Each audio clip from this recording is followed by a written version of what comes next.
About the pathogen spreading through Mother Base. You've seen everything we've got on the outbreak. What's your opinion? Textbook symptoms of vocal cord parasite infestation.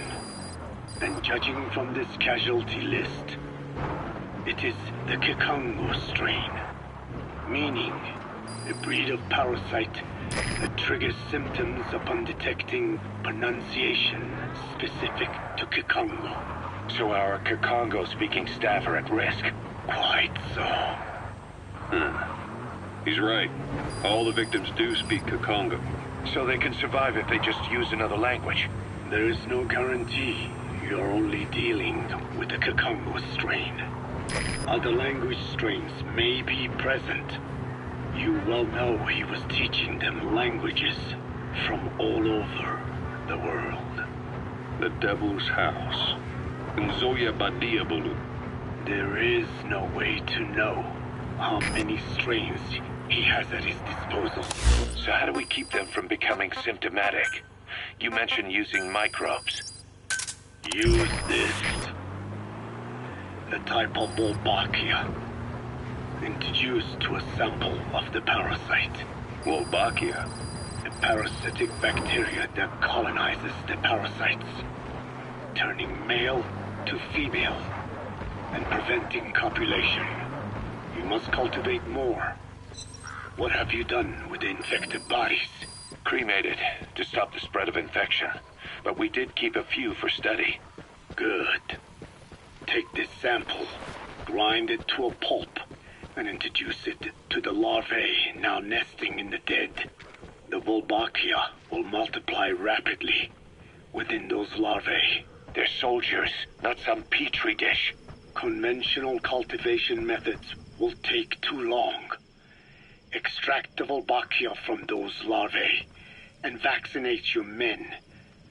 Kikongo speakers first. This is the fastest, surest way. No one is to speak a word of Kikongo until the Wolbachia are safely inside them. I will instruct your medical staff in detail on site. You have the appropriate facilities. Yes, but do not worry. I made a pact with your bête de Rolone on the honor of the Dene. I speak no lies. Keep an eye on him. Will do. Follow me. I'll take you to the medical team. Now, we must wait for the Wolbachia to multiply in the larvae. How is the disease transmitted? If it's carried by insects or rodents, then... There is no intermediate host. So... The vocal cord parasites lay their eggs in the larynx of the host. Most hatch and migrate to the lungs, but some are transported to the mouth through ciliary movement, mixing in with saliva.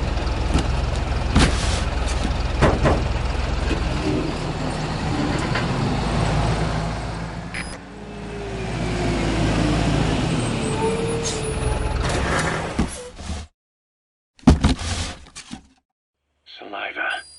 Droplet transmission. Sneezing, coughing.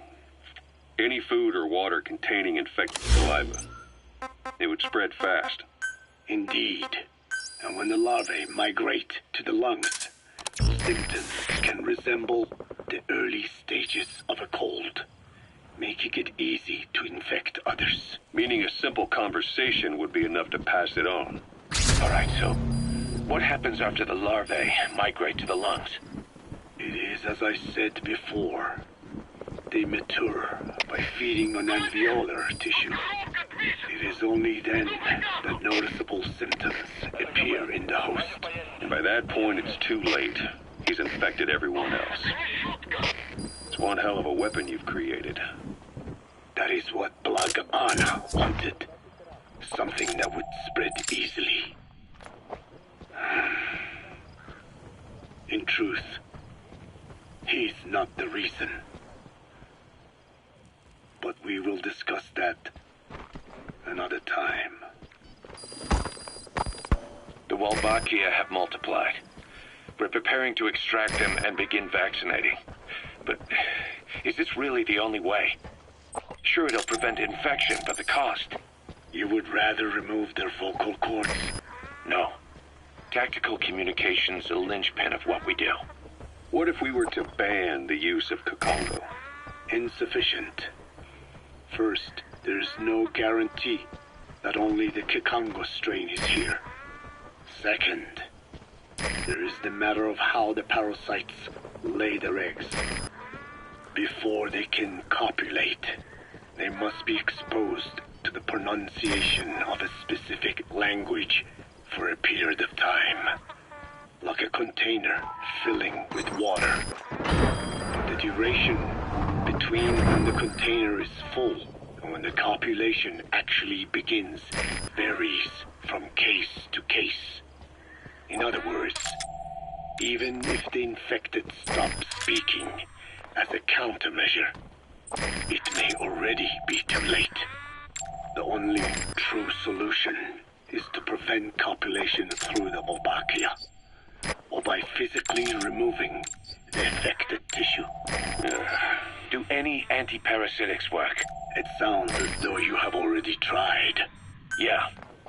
We tried every one there is, and nothing. I have yet to find a medicine that can remove the parasites.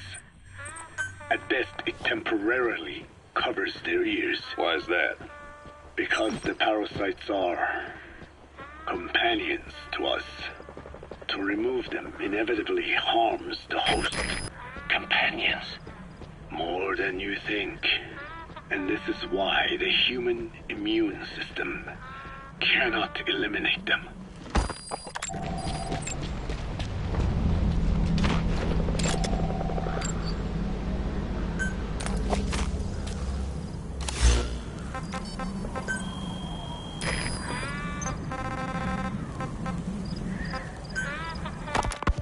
We've inoculated the staff with Walbachia to keep them from becoming symptomatic.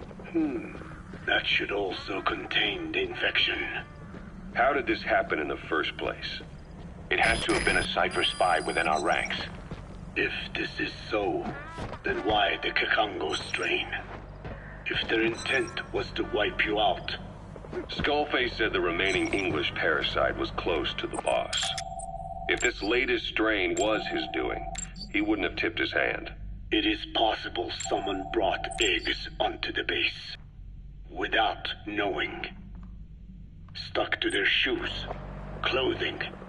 Well, that makes the most sense to me. And where did the eggs come from? You mentioned that your boss visited Nzoya Badiopulu. Sure, but his gear's disinfected immediately upon return.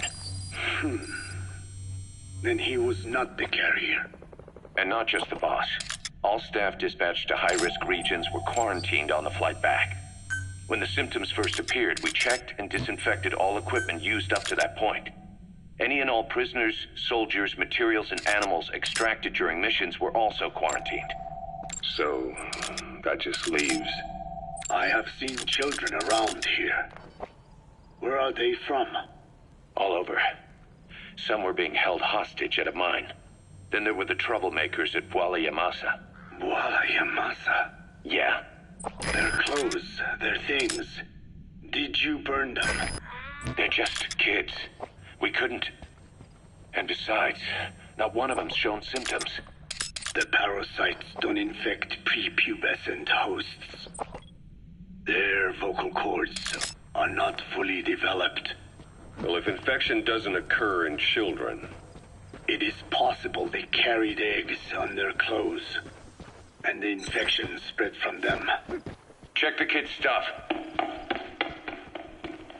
I doubt there is any trace left by now. And if there is, some of those kids must be close to hitting puberty. How could we have missed this? The name Walla Yamasa got quite a reaction from you. I'm guessing the Kakongo strain was released in that village. Cypher used that region to experiment with vocal cord parasite transmission. The Kakongo strain. The settlements around the refinery upstream of Walla Yamasa were the proving grounds. They would infect one villager and record transmissions.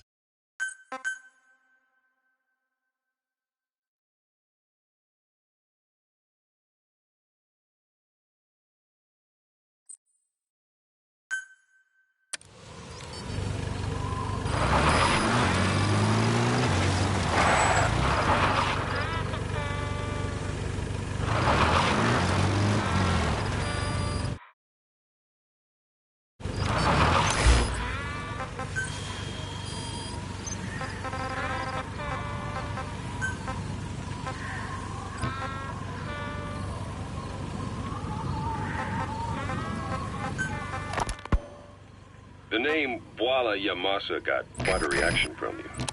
I'm guessing the Kakongo strain was released in that village. Cypher used that region to experiment with vocal cord parasite transmission. The Kakongo strain. The settlements around the refinery upstream of Walla Yamasa were the proving grounds. They would infect one villager and record transmission speed. Dangerous work. If they failed to contain the infection, it would slip into the surrounding regions. At which point the world found out about the parasites, making them useless as a weapon.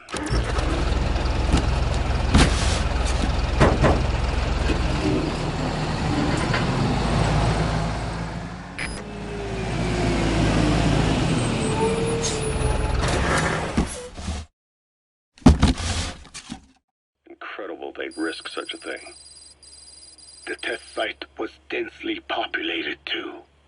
A terrible place for such experiments. No doubt that if they failed to contain the dangerous data, Cypher... The name Walla Yamasa got quite a reaction from you. I'm guessing the Kakongo strain was released in that village. Cypher used that region to experiment with vocal cord parasite transmission. The Kakongo strain. The settlements around the refinery upstream of Walla Yamasa were the proving grounds. They would infect one villager and record transmission speed. Dangerous work. If they failed to contain the infection, it would slip into the surrounding regions. At which point the world found out about the parasites, making them useless as a weapon. Incredible they'd risk such a thing. The test site was densely populated too. A terrible place for such experiments. No doubt, they thought burning everything would wipe away all traces. The settlements were covered in oil anyway. Who would wonder if one day they caught fire? And so it did. They burned it all, living and dead. Those remains. But they miscalculated. Transmission speed was far faster than anticipated. It may have been the temperature, or hygiene standards, or perhaps the parasites reacted quickly to Kikongo. Whatever the reason, nearly all villages were Subject on board. Leave the rest to us. reduced to mounds of corpses. Making matters worse, the dry season was ending. When it came time to burn the village, the Moneni River had swelled. Many of the bodies were waterlogged. Meaning they didn't burn completely. The corpses still contained 5 legs, and the larvae washed downstream. And when the people downstream drank that water, That marked the end for Boile Yamato. You gotta extract him. I learned all of this at the mansion. I warned him of the risk of eggs getting out. And? We are prepared for any eventuality. I get it. Putting the oil field back online. The oil leaks, saner. They plan to pollute the river, prevent the spread of infection. But the oil flow was stopped, and downstream the people of Masa Village started using the water again. The PF soldiers deployed at the village were locals, spoke Kikongo. They were infected, and the kids survived. I've heard enough. And who stopped the flow of oil? Don't. We did. That confirms it. The source of the Kikongo strain infection was Masa Village. And the children brought it here. It is no one's fault. There is no blame to be cast. The parasites, they were tested in other regions? Their physiology requires that they be tested under varied conditions. Another test site was in Afghanistan. So it was the parasites there. Both the Pashto and Tajik languages are spoken in the mountains of Afghanistan, and population density is low. Ideal testing grounds for how accurately the parasites target only the specified language. It is also relatively easy to prevent the spread of infection. And the results? The first test, I am told, was a success. Once the Pashto Mujahideen were infected with the Pashto strain, they were all but wiped out. The Hamid fighters at Smasei Fort. It was doubly successful. No Tajik Mujahideen or Soviet soldiers became symptomatic. So the parasites proved to be effective. What about the second test? Also supposedly a success. The Pashtun village was the target. Subject on board. Leave the rest to us. The original aim was to obtain samples of the infected. In this, they failed. And the village? The Soviets enacted You gotta extract him. the Earth operation. That must have been the village where Malak lived, before being held captive at La Marjate Palace. Having had more time to think on it, the details shared with me may have been false. They are madmen who would do anything to cover up the truth. They certainly seem to like tossing their problems in the fire. As a boy, Skullface's life went up in flames. Perhaps that is what fuels his fixation with fire. He's coming too. Roger that. I still don't get it. How can a few bacteria change males to females? I know they're only bugs, but It is not such a rare thing in the natural world. Many insects and nematodes are infected with Wolbachia. why?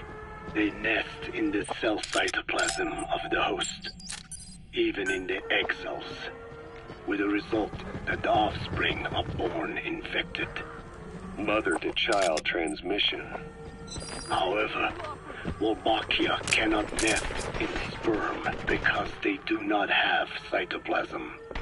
So even a successful infection of a male ends after a single generation.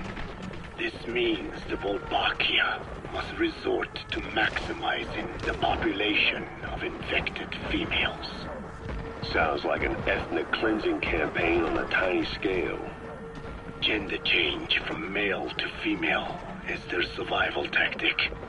So more females means more Wolbachia carriers, so it can keep thriving in the following generations. But the parasites in a human host are supposed to be a mating pair. If there's no male, there'll be no offspring at all. It's killing itself. Slow down. This tactic is intended for environments where a single male can copulate with multiple females. Originally, the Wolbachia did not infect the vocal cord parasites. I created a mutated strain, modifying the Wolbachia so that it could infect monogamous pairs. years. Slovakia's greatest multiplying tactic, the male-to-female change, worked against itself in the monogamous parasites. Just as you said. Then, I performed repeated selection of Wolbachia strains until I achieved 100% certainty of male-to-female conversion. Creating female-female pairs, unable to reproduce. And you say the Wolbachia affects the host of the host, that is, us, cutting off our means to reproduce?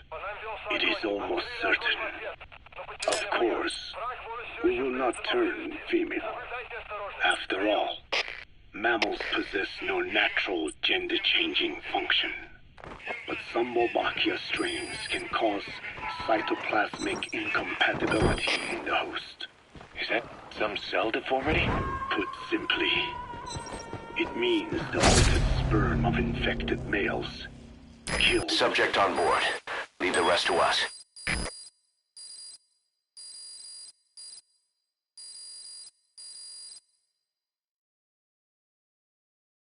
Boss, come on back to base.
Roger.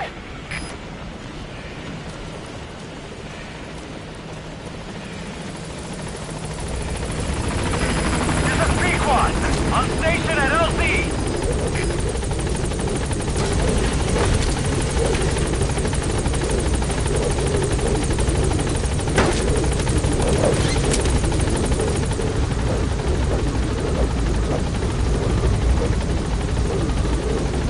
Gaining altitude.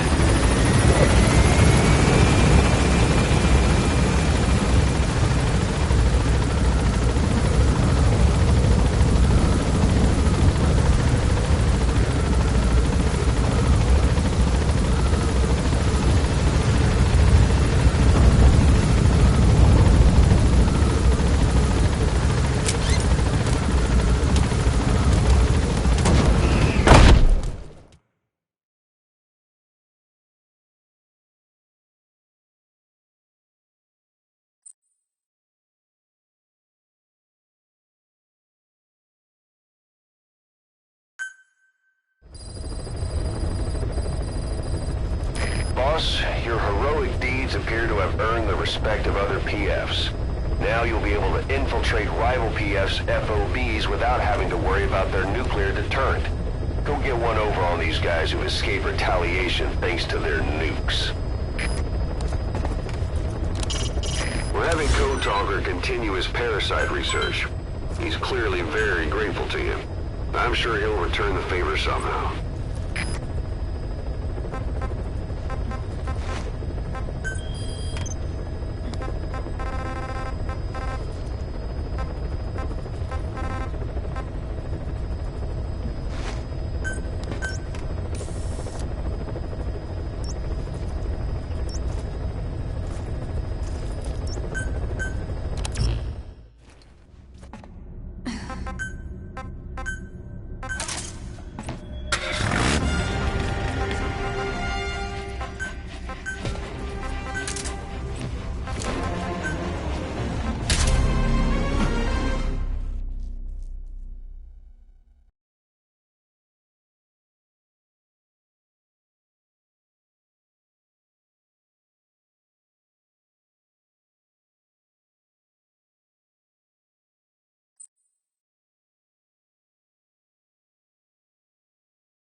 name, The parasites. They were tested in other regions? Their physiology requires that they be tested under varied conditions. Another test site was in Afghanistan. So it was the parasites there. Both the Pashto and Tajik languages are spoken in the mountains of Afghanistan, and population density is low. Ideal testing grounds for how accurately the parasites target only the specified language. It is also relatively easy to prevent the spread of infection. And the results? The first test, I am told, was a success.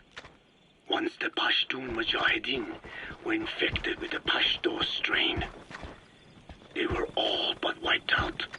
The Hamid fighters at Smasei Fort. It was doubly successful. No Tajik Mujahideen or Soviet soldiers became symptomatic. So the parasites proved to be effective. What about the second test? Also supposedly a success. A Pashtun village was the target. However, the original aim was to obtain samples of the infected. In this, they failed. And the village? The Soviets enacted a standard scorched earth operation. That must have been the village where Malak lived, before being held captive at La Marjate Palace.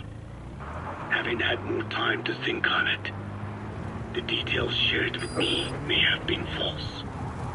They are madmen who would do anything to cover up the truth. They certainly seem to like tossing their problems in the fire. As a boy, Skullface's life went up in flames. Perhaps that is what fuels his fixation with fire. Your Wolbachia stopped the infection all right, but I still don't get it. How can a few bacteria change males to females? I know they're only bugs, but... It is not such a rare thing in the natural world. Many insects and nematodes are infected with Wolbachia. But why?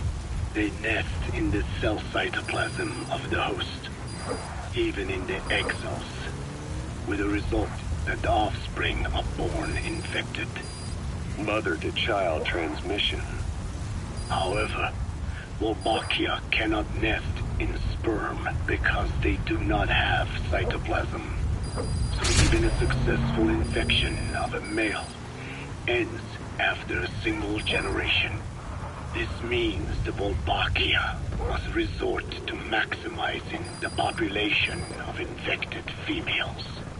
Sounds like an ethnic cleansing campaign on a scale. Gender change from male to female is their survival tactic. So more females means more Wolbachia carriers, so it can keep thriving in the following generations. But the parasites in a human host are supposed to be a mating pair. If there's no male, there'll be no offspring at all. It's killing itself. Slow down. This tactic is intended for... You gonna extract him? A single male can copulate with multiple females. Originally, the Wolbachia did not infect the vocal cord parasites. I created a mutated strain, modifying the Wolbachia so that it could infect monogamous pairs. The Wolbachia's greatest multiplying tactic, the male-to-female change, worked against itself in the monogamous parasites. Just as you said. Then I performed repeated selection of Wolbachia strains until I achieved 100% certainty of male-to-female conversion. Creating female-female pairs, unable to reproduce. And you say the Wolbachia affects the host of the host, that is, us, cutting off our means to reproduce? It is almost certain. Of course, we will not turn female. After all, mammals possess no natural gender-changing function. But some Wolbachia strains can cause cytoplasmic incompatibility in the host. Is that some cell deformity?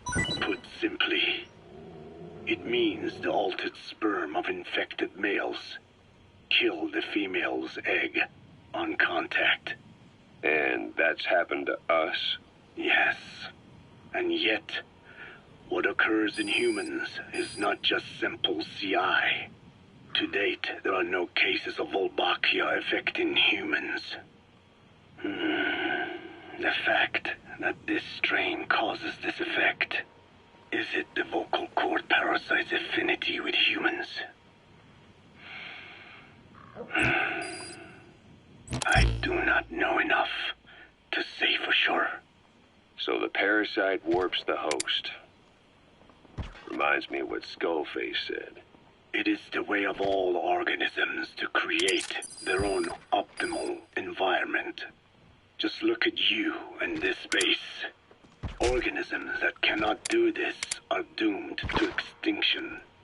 The difference with parasites is that their environment is another organism. That creates a connection between life and life. Parasitism, symbiosis, or death. In this way, the host too is challenged to adapt.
About this OKB-0 Emmerich was talking about.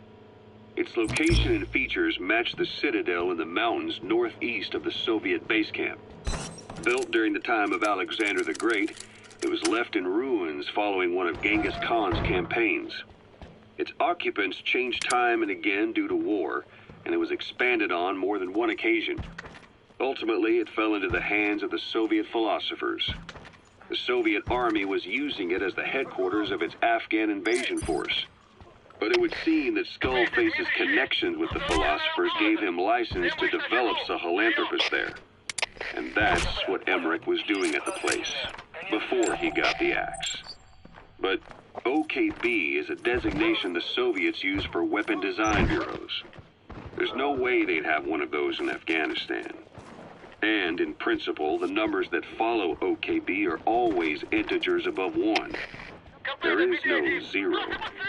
Perhaps this was a secret facility of the Soviet and Chinese philosophers dating back prior to World War II.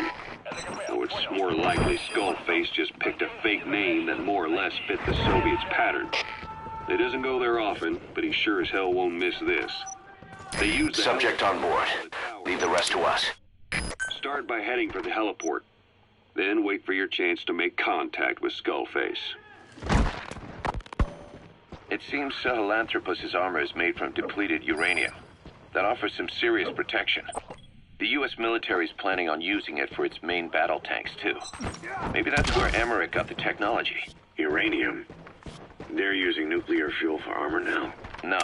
What they use for nuclear fuel is uranium-235, which is extracted from natural uranium. Depleted uranium is a byproduct of that process. Sort of like the leftovers, I guess. The garbage. Uranium-235 makes up 0.72% of natural uranium, whereas depleted uranium contains only 0.2%. What are the benefits of using it for armor? It's a pretty short list. Uranium's a heavy metal, like lead, meaning it can hold a greater amount of kinetic energy. But it also boasts a hardness closer to tungsten. That makes it an ideal material to use for, say, armor-piercing ammunition penetrators. But it's not the best choice for armor. Its volume is less than that of ceramics. He's coming too. Roger that. End up with less protection.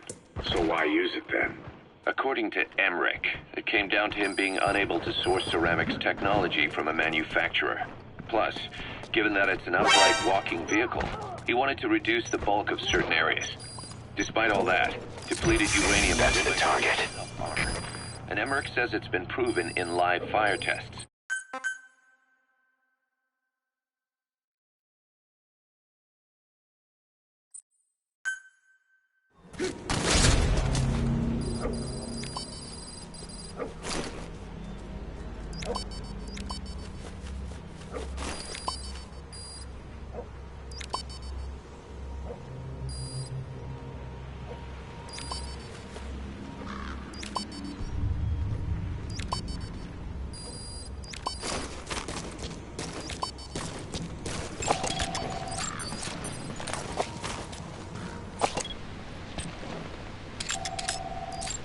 That's the target.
Я не хочу умирать!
Эй, смотри!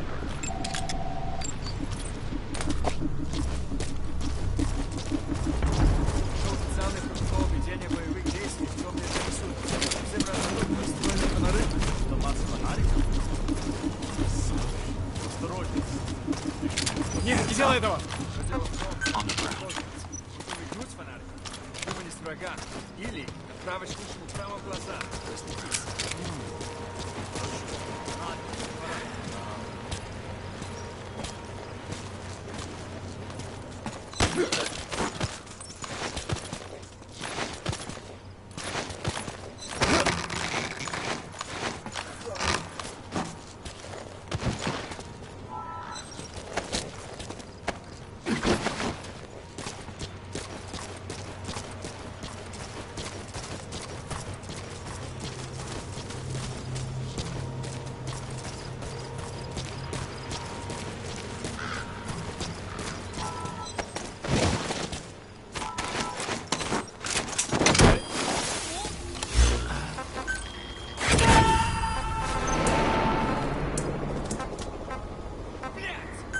Subject on board. Leave the rest to us. His armor is made from depleted uranium. That offers some serious protection. The U.S. military is planning on using it for its main battle tanks, too. Maybe that's where Emmerich got the technology. Uranium. They're using nuclear fuel for armor now. No. What they use for nuclear fuel is uranium-235, which is extracted from natural uranium. Depleted uranium is a byproduct of that process. Sort of like the leftovers, I guess. The garbage. Uranium-235 makes up 0.72% of natural uranium, whereas depleted uranium contains only 0.2%. What are the benefits of using it for armor? It's a pretty short list. Uranium's a heavy metal, like lead, meaning it can hold a greater amount of kinetic energy. But it also boasts a hardness closer to tungsten. That makes it an ideal material to use for, say, armor-piercing ammunition penetrators. But it's not the best choice for armor. Its volume is less than that of ceramics, but for an equal weight, you could end up with less protection. So why use it then? According to Emmerich, it came down to him being unable to source ceramics technology from a manufacturer. Plus, given that it's an upright walking vehicle, he wanted to reduce the bulk of certain areas. Despite all that, depleted uranium still makes for some tough armor, and Emmerich says it's been proven in live fire tests. It stops most Soviet tank shells.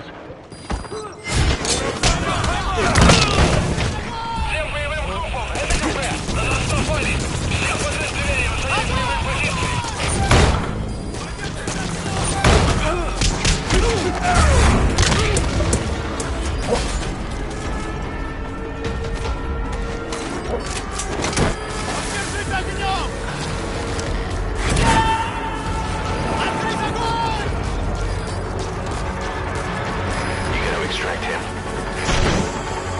Поймал его!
seems Sahelanthropus' armor is made from depleted uranium. That offers... Emmerich didn't go with depleted uranium for Sahelanthropus' armor because of its strength. He had nukes in mind. Exactly. It's meant to use its body as the fuel component for a nuclear weapon. Sahelanthropus uses built-in uranium enrichment archaea to melt its own body and extract uranium-235 from the depleted uranium in its armor. Those archaea perform the enrichment in an extremely short time. The concentration jumps by a factor of several hundred, from 0.2% to over 90%.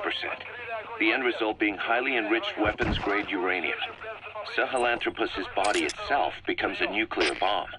Emmerich says if it were to self-destruct, the nuclear yield would be somewhere in the region of 15 kilotons.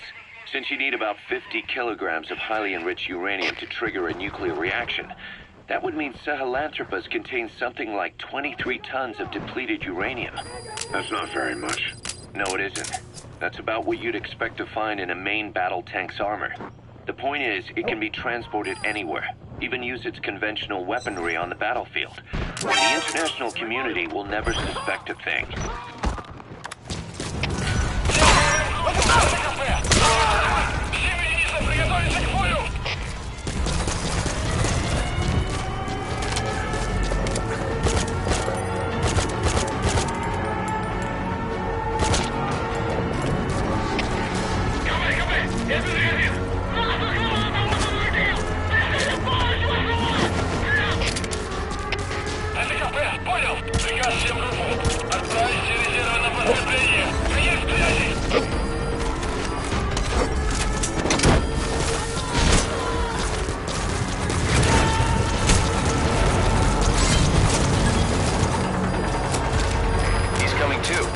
Roger that.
Конец связи.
just received word from the R&D team and the transport team out of Afghanistan.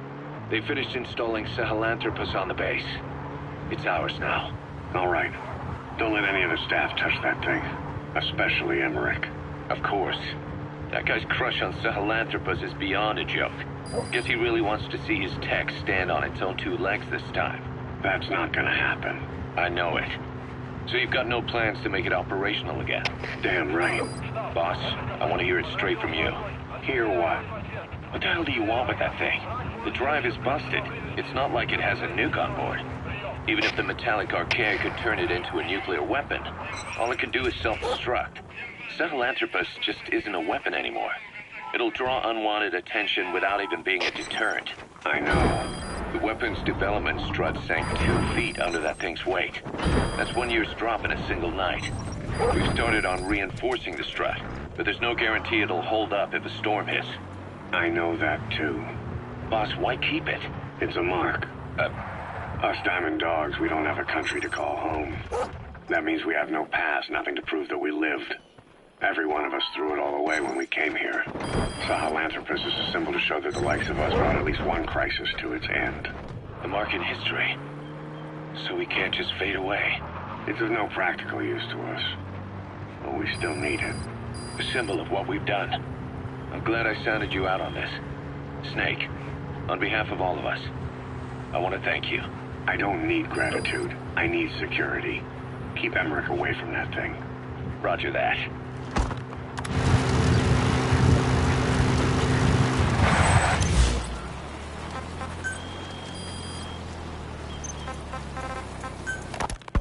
Go, Tucker.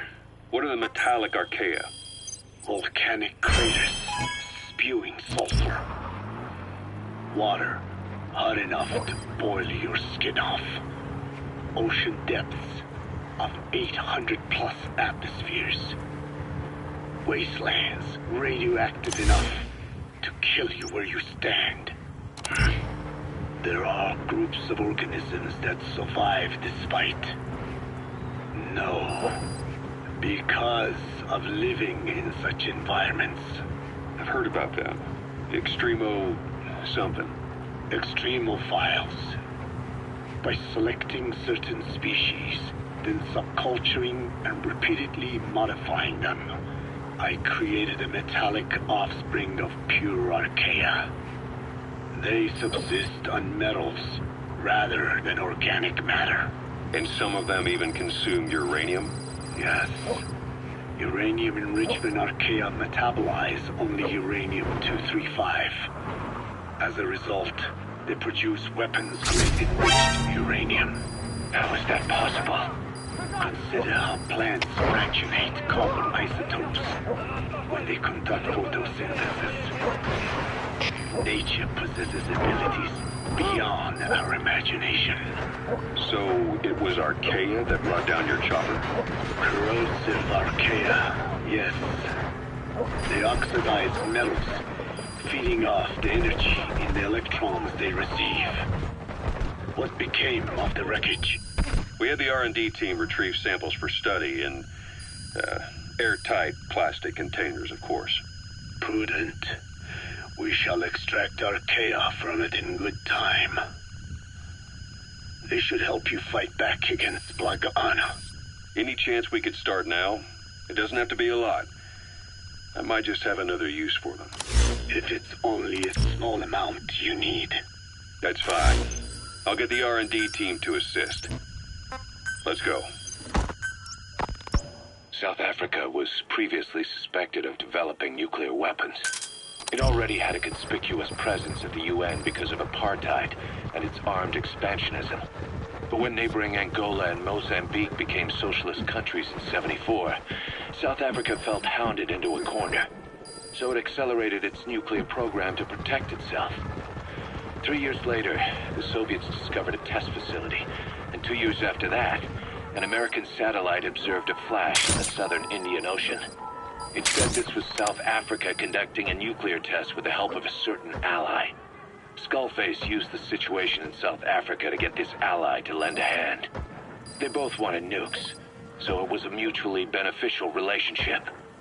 On the surface, anyway. I figure South Africa started getting serious about nuclear weapons production in '75. In '74, the government was still able to get by with bluffing that it had a nuclear arsenal. But the year after, word spread that an independent armed group in the Caribbean was crushed by Cypher for possessing a WMD. That's right, boss. What happened to you and your men was the reason South Africa decided to push ahead with nuclear development. A force independent of any country getting its hands on a nuke. That was a threat to the existence of countries everywhere. It wasn't just South Africa. Your presence pushed a lot of countries to get nukes. The world was scared of you. You were a threat to more than just the Cold War. If nations are gears in a machine, you had the power to smash them loose and watch the whole world grind to a halt.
Emmerich uses externally powered legs of his own design.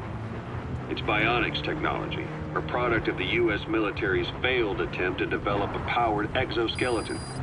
All the wearer has to do is apply a little force, and the actuators continue the movement in that direction. But his legs are unique. Instead of using a hydraulic mechanism, the actuators run off metallic archaea. That increases the actuator's reaction speed and also enables him to lock and release the joints at will. The legs are a nifty little gadget, but they have two clear weaknesses. First, they're dependent on external power, maybe because he built them knowing he couldn't leave his lab. There's no internal battery. That's why they won't work if they aren't plugged in. Second, and this is more than just a weakness, the legs are directly connected to his bones. Could be to minimize signal loss and the orders output to the legs and the drive response from them. Either way, Emmerich has used bolts to attach load-bearing parts directly to his femurs, probably by mimicking surgical treatment for compound fractures and the like. But the end result is those legs and his body are fused together. And that appears to be how he's able to move them so precisely.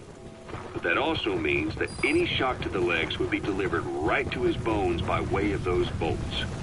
The same is true if he encounters the corrosive metallic archaea.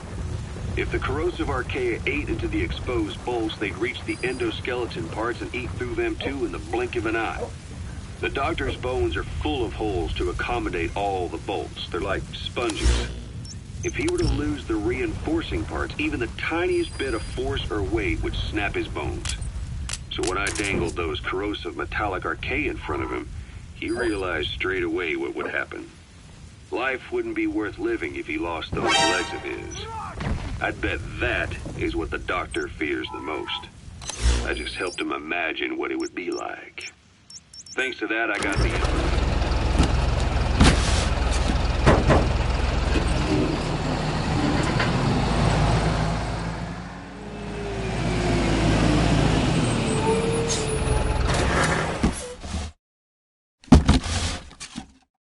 without either of us getting hurt. You know how he is. He's probably already over the shock. The better you know your adversary, the easier it is for you to get information from them. And vice versa.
treated with first aid.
Extract him.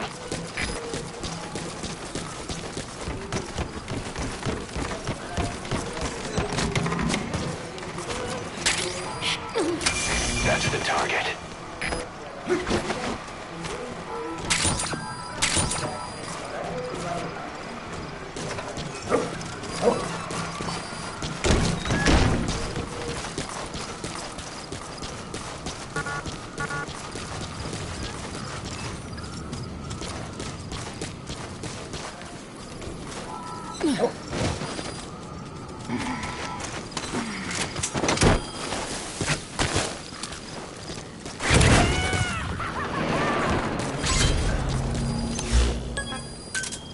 Okay, subject is in.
Roger.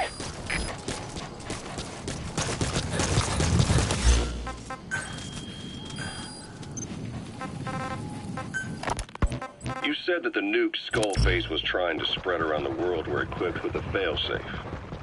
Something that could shut them down at will. His will. Quite so. After all, he needed a guarantee that if be stopped. The criticality trigger, that is, the detonator, is a complete black box design. Any attempt to dismantle it causes it to melt in seconds, using the corroding archaea. The design ensures that no detonation is possible unless he disengages the lock. So he had a way to disengage it remotely. Arriving shortly at LZ. Precisely. The client simply presses a button. At that moment, the detonator begins transmission with a surveillance On station at satellite. LZ. The satellite reports to him how the client is trying to use the nuke. If he does not object, the lock is disengaged. But if it's a risk to him in any way, The detonator melts down. Gaining altitude. The same is true if detonation does not occur within a preset time after the lock is disengaged. The nuke is rendered useless. Who the hell would buy something with strings attached like that? The client would never know.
was off base during the attack 9 years ago.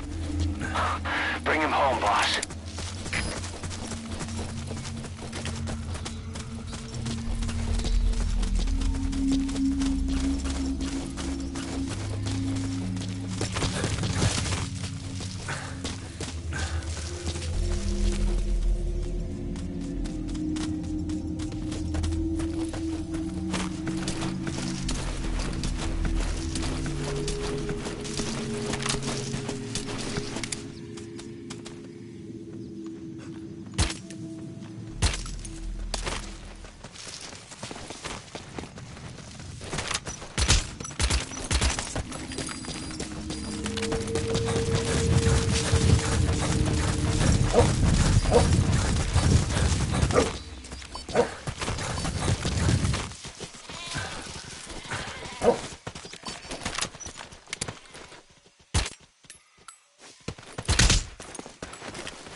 Subject on board.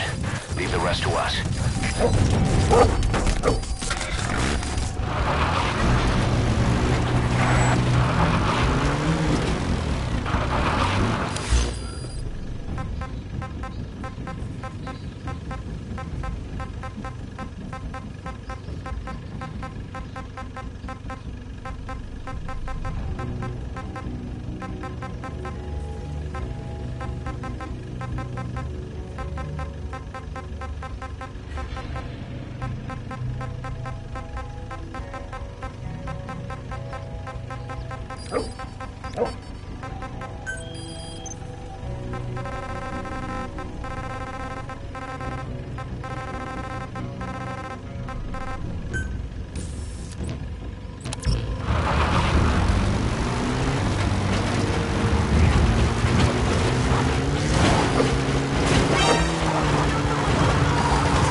That's the target.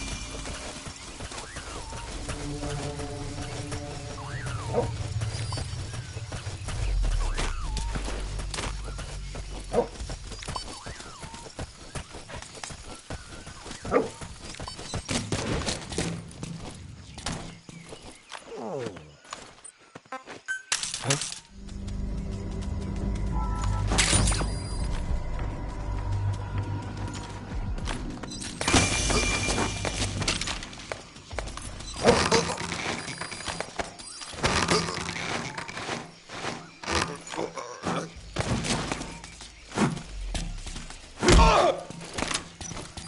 Mniskitni.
That's a serious injury. It won't heal on its own. You'll need to treat it with first aid.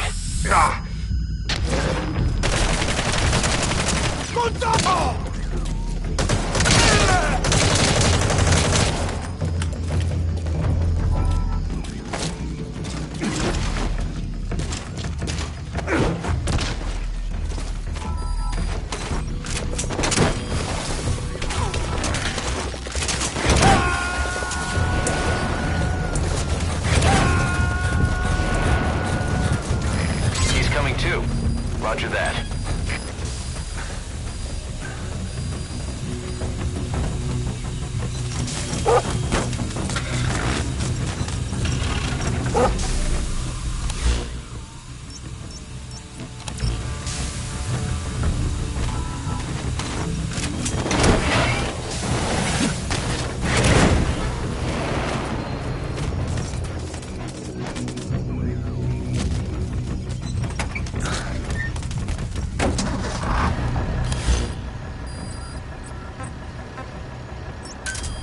Roger.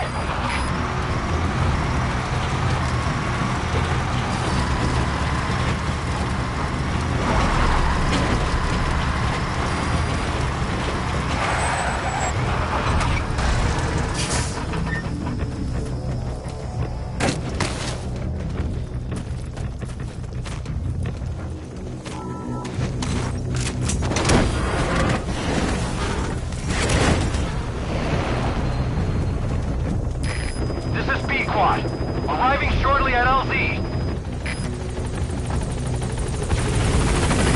This is P-Quad. On station at LZ.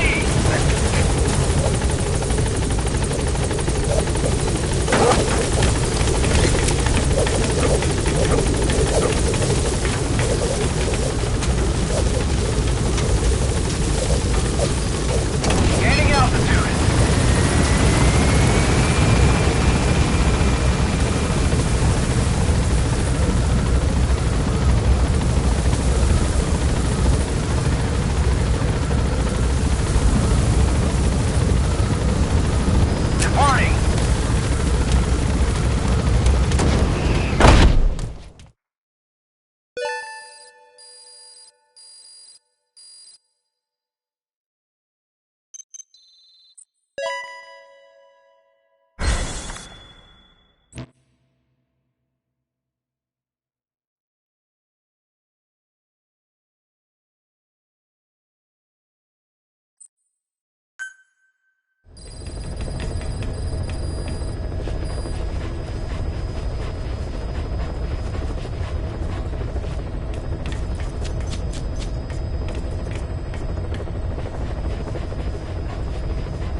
Eat this!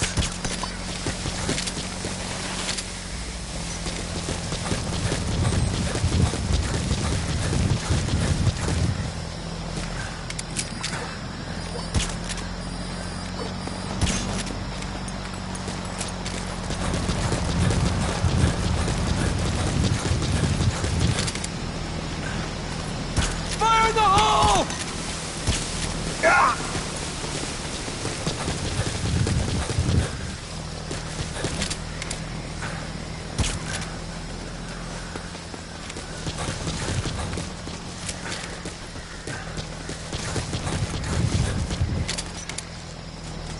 Eat this!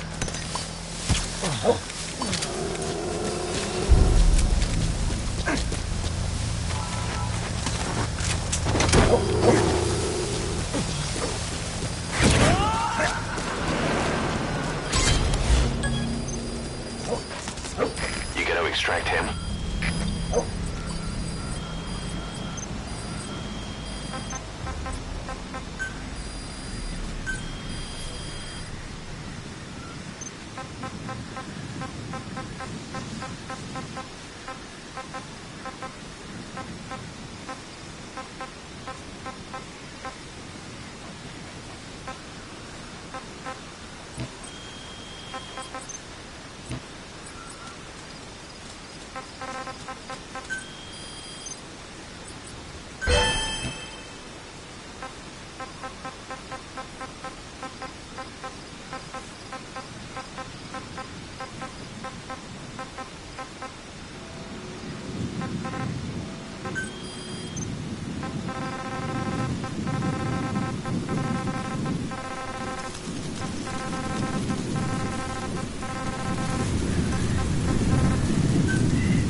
low and crawl along the ground.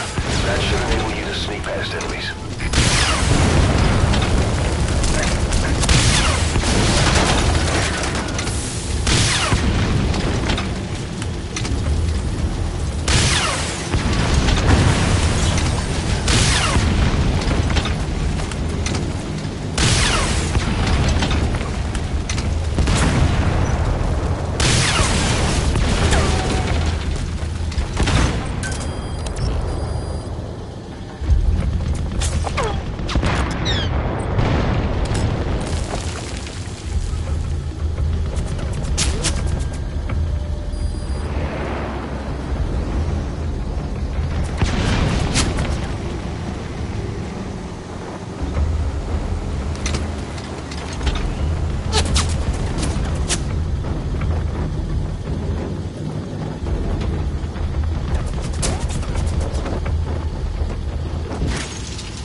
Roger.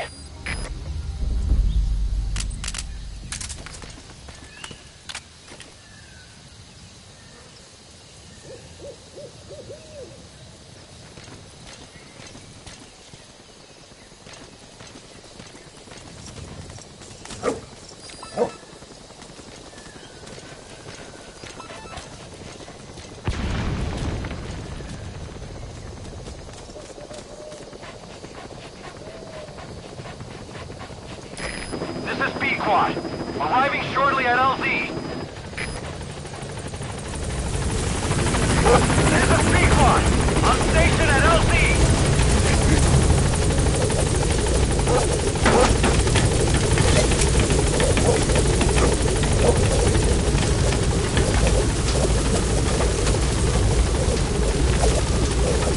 Gaining altitude.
talk to me!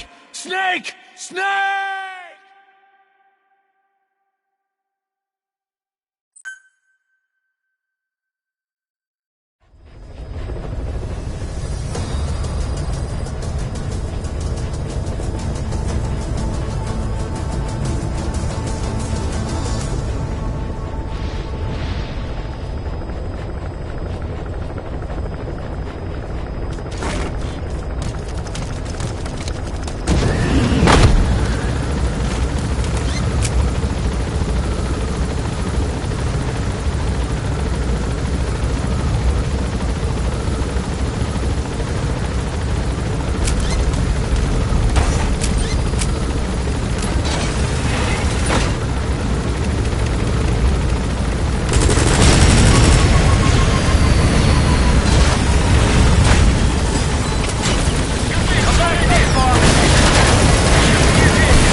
That should enable you to sneak past enemies.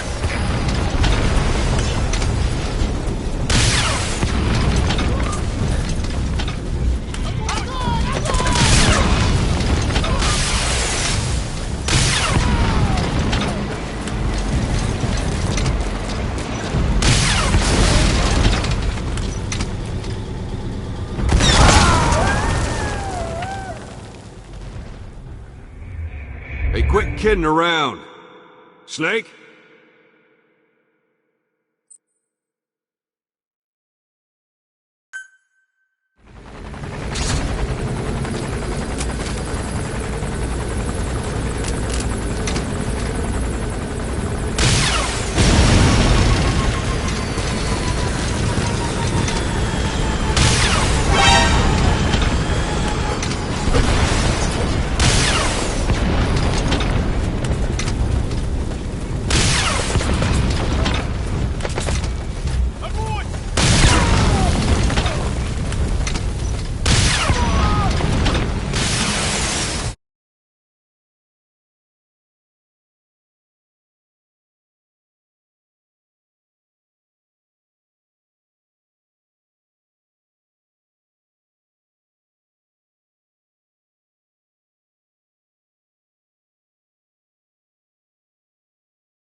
Roger.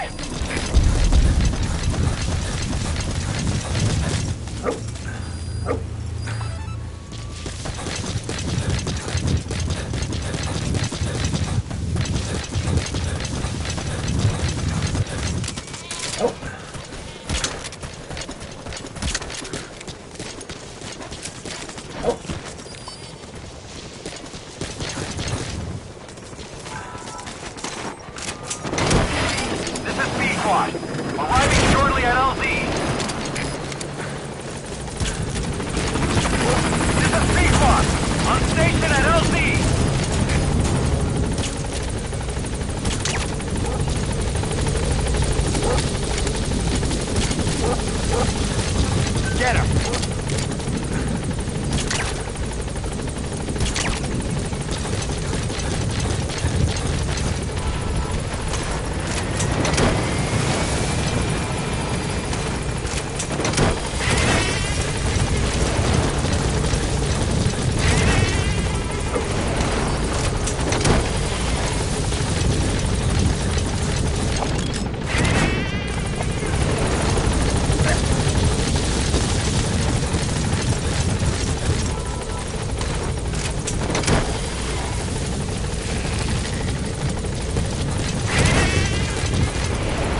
Tinko sinna ich baya ashla na lego azago DJ na stoy do ashchad yegishta. Hey,